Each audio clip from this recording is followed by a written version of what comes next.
अब इसके आगे का एक सूत्र, भागवती जी कहते हैं कि जब भी आप खाना खाएं तो हर समय ये बात का ध्यान रखें, हर समय, कि दो ऐसी विरुद्ध वस्तुएं एक साथ ना खाएं जिनका गुण और स्वभाव एक दूसरे के विपरीत है। दो विरुद्ध वस्तुएं एक साथ कभी भी ना खाएं, ये है सीधा सीधा सूत्र। अब आप कहेंगे हमें पता नहीं विरुद्ध वस्तुएं क्या हैं। मैं कुछ विरुद्ध वस्तुओं की सूची बता देता हूं। डिटेल सूची तो भागवती जी ने बताई है। 103 वस्तुएं हैं जो एक दूसरे के एकदम खिलाफ है।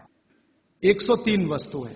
जैसे सबसे पहली वस्तु उन्होंने बोली है, प्याज और दूध दोनों एक दूसरे के जानी दुश्मन हैं। दूध और प्याज साथ में खाया तो 20 बीमारियां आने ही वाली हैं। सबसे ज्यादा बीमारियां आएंगी त्वचा की। आपको सोराइसिस होगा, आपको एक्जिमा होगा, आपको खाज होगी, आपको खुजली होगी अगर प्याज दूध साथ में खा रहे हैं तो कभी भी ना खाएं। इसी तरह से वो कहते हैं कि कटहल को क्या कहते हैं? कटहल समझते? जैक फ्रूट, दूध और जैक फ्रूट कभी ना खाएं, दोनों एक दूसरे के जानी दुश्मन। और दूध और ऐसा कोई भी फल साथ में ना खाएं जो सिट्रिक एसिड प्रधान है। सिट्रिक एसिड आप समझते हैं? संतरा, मौसम्मी, नारंगी, अंगूर, खट्टी चीज। एक खट्टी चीज तो आपकी बनाई हुई है, एक खट्टी चीज भगवान की बनाई हुई। तो भगवान की बनाई हुई खट्टी चीज है, दूध के साथ जानी दुश्मन है। भागवत जी ने बहुत साल रिसर्च करके बताया, एक ही खट्टा फल है जो दूध के साथ खाएं, वो है आंवला। आंवला, आंवला ही एक फल है, खट्टा है, सिट्रिक एसिड भरपूर मात्रा में है, विटामिन सी भरपूर मात्रा में है, कैल्शियम उसमें भरपूर है। यही एक फल है जो दूध के साथ जरूर खाएं। बाकी कोई फल जिसमें खट्टापन है वो दूध के साथ ना खाएं। आम भी, आम अगर खट्टा है तो दूध के साथ ना खाएं, मीठा है तभी खाएं। आम और दूध की दोस्ती बहुत जबरदस्त है, लेकिन खट्टे आम की दूध से दोस्ती नहीं है। मीठा आम, एकदम मीठा आम, पका हुआ आम, उसी को दूध के साथ खा सकते हैं।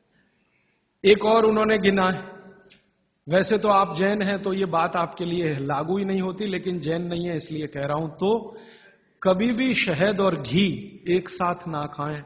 दुनिया का सबसे खराब जहर है ये, शहद और घी। शहद घी साथ में ना खाएं। शहद खाना है तो घी ना खाएं, घी खाना है तो शहद ना खाएं।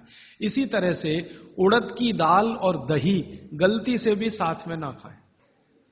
उड़द की दाल, वैसे तो मैंने कल बोला था द्विदल, द्विदल में सबसे खतरनाक है उड़द की दाल। उड़द की दाल के बारे में जितनी भी रिसर्चेस भारत में हुई हैं वो ये कहती हैं कि ये दालों की राजा है, इसलिए ये अकेला ही खाएं। इसके साथ दही नहीं खा सकते, उड़द की दाल के साथ। दालों की राजा है, राजा अकेला ही रहता है, ऐसा कहा जाता है। तो वो कहते हैं उड़द की दाल भरपूर खाएं, मना नहीं है, लेकिन अकेली खाएं।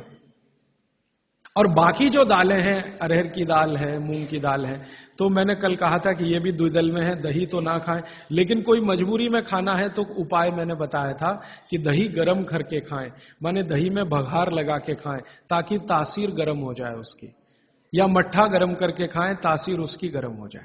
लेकिन मेरी आपको विनम्र विनती है, उड़द की दाल के साथ तो बिल्कुल ना दही खाएं, ना मट्ठा खाएं, बघारा हुआ भी नहीं खाएं। भागवत जी कहते हैं कि चलेगा ही नहीं। मैंने इस पे मेरे अपने शरीर पे एक्सपेरिमेंट किया। मैंने एक दिन कहा कि चलो खा के देखते हैं। भागवत जी ने कहा ना खाएं, खा के देखें क्या होता है शरीर को। तो मैंने खाने से पहले मेरा ब्लड प्रेशर चेक किया, और उड़द की दाल खाने के बाद दही खाया और फिर ब्लड प्रेशर चेक किया, तो मेरा ब्लड प्रेशर 22 से 25% बढ़ा हुआ था। फिर मैंने सोचना शुरू किया कि रोज रोज अगर मैं ये खाने लगूं, उड़द की दाल और दही उड़द की दाल, तो 100% 6-8 महीने में हार्ट अटैक आ ही जाएगा। इसका मतलब माताओं बहनों से हाथ जोड़कर निवेदन है, दही बड़ा कभी भी नहीं, क्योंकि दही बड़ा में उड़द की दाल का बड़ा अगर है तो दही बिल्कुल नहीं। अगर आपको दही बड़ा खाना ही है तो मूंग की दाल का। मूंग की दाल का बड़ा है, दही बघार कर या मट्ठा बघार कर आप ले सकते हैं। उड़द की दाल का बड़ा अगर बनाया है तो दही के साथ तो गलती से भी नहीं। उड़द की दाल का बड़ा सीधे चटनी से खा सकते हैं, दही से नहीं। और अगर शादी ब्याह है आपके घर में तो मीनू बनाते समय ध्यान रखें कि मेहमानों को उड़द की दाल का बड़ा और दही ना परोसें, नहीं तो दोहरे पाप के भागीदार बने। आप अपना तो नाश करेंगे ही, आने वालों का भी नाश करेंगे। और अतिथि देवता है, उसको जहर ना खिलाएं। तो ऐसी एक सूची है। मैंने तो आपको 4-5 चीजें बताई हैं, विस्तार से आप पुस्तक में देख सकते हैं।